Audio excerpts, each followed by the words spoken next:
Today we're celebrating the life of Jeremiah Kiereini, and when the MC mentioned about his height, today it reminded me of an occasion not too past.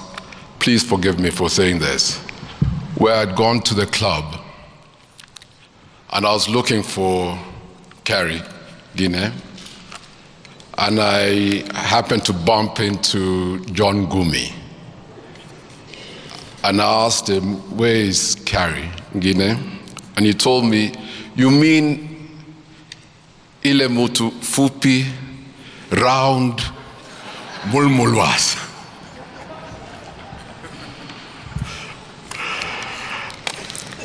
I could not help myself, John. But before I read Mze's message, I'd please ask your indulgence that I may say a few words of my own. On a personal note, I admired Mr. Kiereini hugely.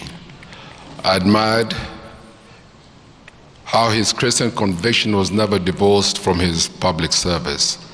The two to him were inseparable. And above all, he was an honorable man.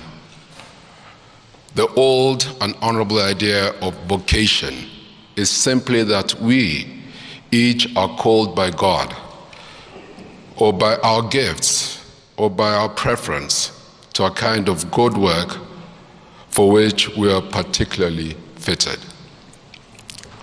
John Bevere said that true honor is an outflow from a heart that fears God. And like his wonderful three-piece pinstripe suit, honor never goes out of style. He brought together amazing acumen and yet maintained his honor. As Cicero said, ability without honor is useless. He had ability and honor. That was Mr. Kiereini. He had a huge personal influence on me. He loved his children and his sons, and were a testament to his courtesy and gentlemanly manners. Yet no matter how stoic he appeared, after the death of his beloved Mburu and Githai, a piece of him died with both of them. And I don't believe he ever fully recovered from that double tragedy. Indeed, which father ever could? He was an honorable, decent, and God-fearing man, and to me a friend and a counselor. Mama, as you look around you today, please know we are your sons, here to support you in the coming years. Fare thee well, Mr. Kiereini. I'll now read from Mze. The passing on of Mr. Jeremiah Kiereini greatly saddened me. I felt a profound sense of loss and a void which has been difficult to overcome.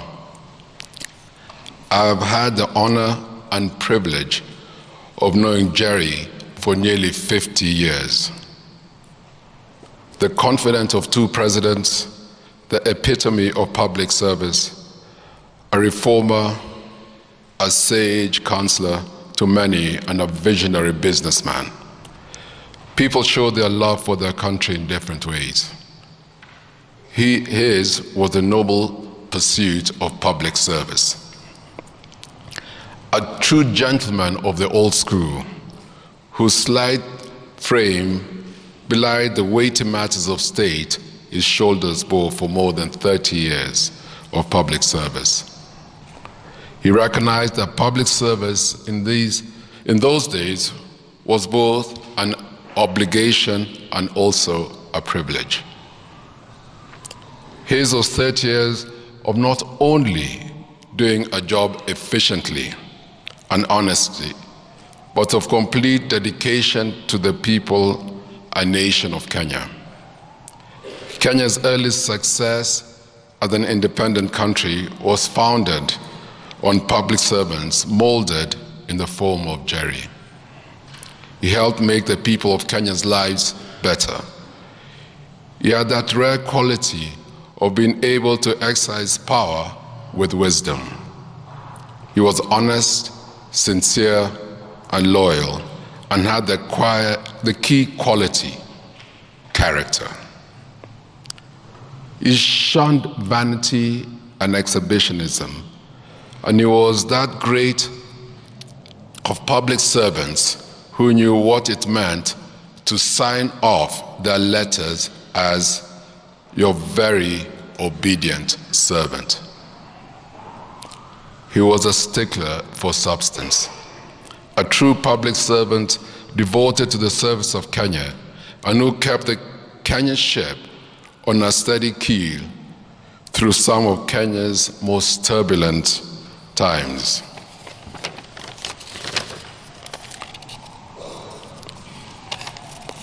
Away from civil service and business, Kiereini was my personal friend. Even after retirement, he and a couple of friends we would meet regularly for dinner in different places. I will miss our dear friendship immensely. Fare thee well, Jerry. Thank you.